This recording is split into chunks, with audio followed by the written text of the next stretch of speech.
لک الحمد یا اللہ الصلاۃ والسلام علیک یا رسول اللہ اما بعد۔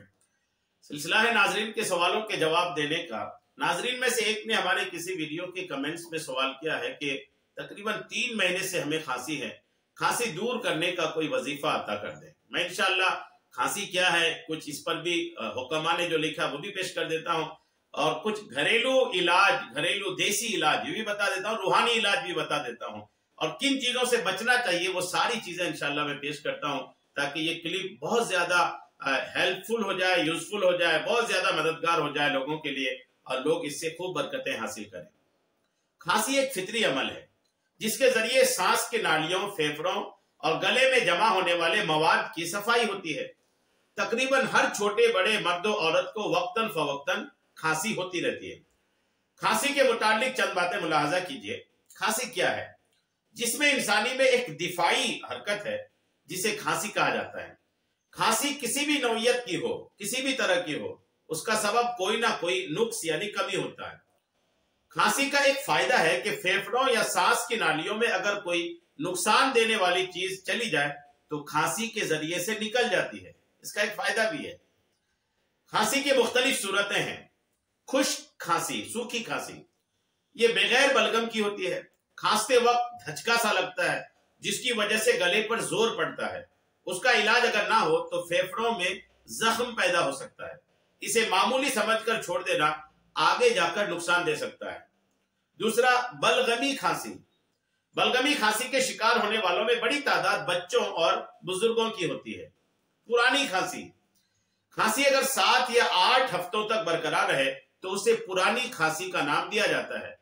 اس کا ایک سبب تمباکو نوشی بھی ہے، تمباکو کھانا بھی ہے۔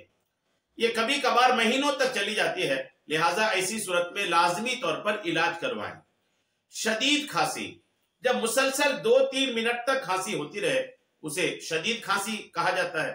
یہ پھیپھڑوں کی سوزش، سوجن وغیرہ کی وجہ سے ہوتی ہے۔ کالی کھانسی، یہ وہ بلغمی کھانسی ہے جو جراثیم کی وجہ سے ہوتی ہے، عموماً بچوں میں پائی جاتی ہے۔ اس کی وجہ سے سانس لینے کے راستے اور پھیپھڑوں میں انفیکشن پیدا ہوتا ہے، اور کبھی تو سانس لینا بھی مشکل ہو جاتا ہے۔ علاج کے بعد بھی ہلکی ہلکی باقی رہتی ہے۔ اس کی علامت میں سے لگاتار کھانسی آنا اور چہرے کا رنگ بدل جانا ہے۔ کھانسی ہونے کے جو اسباب ہیں، جو وجہ ہیں وہ سنیں۔ جن وجوہات کی بنا پر اکثر کھانسی ہوتی ہے ان میں سے چند یہ ہیں: سردی لگنا، گرد و غبار ہونا، نزلہ، زکام اور بخار ہونا، ناک کی ہڈی کا بڑھ جانا، ٹی بی ہونا، گلے کا خراب ہونا، سگریٹ پینا، حلق میں سوزش یعنی سوجن ہونا، سانس کی نالی اور پھیپھڑوں میں خرابی پیدا ہونا، تلی ہوئی چیزیں کھانا، ترش یا مرچوں والی چیزیں کھانا، کبھی دل اور معدے کی بیماریوں کی وجہ سے بھی کھانسی ہوتی ہے۔ موسم اور احتیاط، جو افراد دائمی کھانسی یا سانس کی تکلیف میں مبتلا ہے ان کو موسم سرما یعنی ٹھنڈی کے موسم میں اور بہار میں بہت احتیاط کی ضرورت ہے، کیونکہ ان موسموں میں پھیپھڑوں کی نالیوں میں بلغم جمع ہوتا ہے جو نزلہ اور زکام کے ساتھ پھیپھڑوں میں انفیکشن کا بھی سبب بن جاتا ہے۔ بسا اوقات شدید کھانسی کی صورت میں بھی باہر نہیں نکلتا۔ غذا اور پرہیز، یہ بھی سن لیں آپ۔ آلو، چاول، گوبھی، پراٹھا، مونگ پھلی، کولڈ ڈرنک وغیرہ سے بچنے کی کوشش کریں، اور ادرک، لہسن، مچھلی، کالے چنے کا شوربہ، گوشت کا شوربہ، کدو وغیرہ زیادہ استعمال کریں۔ کھانے سے بچنے کے لیے مفید چیزیں، ہر طرح کی کھانسی کے لیے شہد بہت مفید ہے، شہد لیا کریں۔ کلونجی کا استعمال کھانسی میں مفید ہے۔ انجیر کھانسی کے لیے مفید ہے، بالخصوص پرانی بلغمی کھانسی کے لیے بہت نفع بخش ہے۔ منقع کا گودا پرانی کھانسی کے لیے مفید ہے۔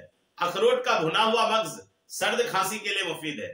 فالسا زکام اور کھانسی کے لیے بھی نفع بخش ہے۔ ہنس ایک قسم کی بطخ ہے، ہنس جو بطخ ہے اس کی چربی سینے پر ملنا کھانسی اور بلغم کو صاف کرنے کے لیے مفید ہے۔ الحمدللہ۔ نمک والے نیم گرم پانی سے غرارے کرنا بھی کھانسی میں کمی لا سکتا ہے۔ دمے کے مریض کو چاہیے کہ خوشبو نہ سونگھا کرے کہ اسے شدید کھانسی ہو سکتا ہے۔ کچھ گھریلو علاج بھی آپ توجہ سے سن لیں۔ اگر کالی کھانسی ہو تو مناسب مقدار میں پیسی ہوئی سونٹ خالص شہد پر چھڑک دیجئے اور 7 دن روزانہ صبح و شام تھوڑا تھوڑا چاٹ لیجئے۔ ہر گھنٹے کے بعد 1 لونگ منہ میں رکھ کر چباتے اور چوستے رہیے، انشاءاللہ کھانسی کا زور ٹوٹے گا۔ پودینہ کا رس پینے سے بھی کھانسی ٹھیک ہو جائے گا انشاءاللہ۔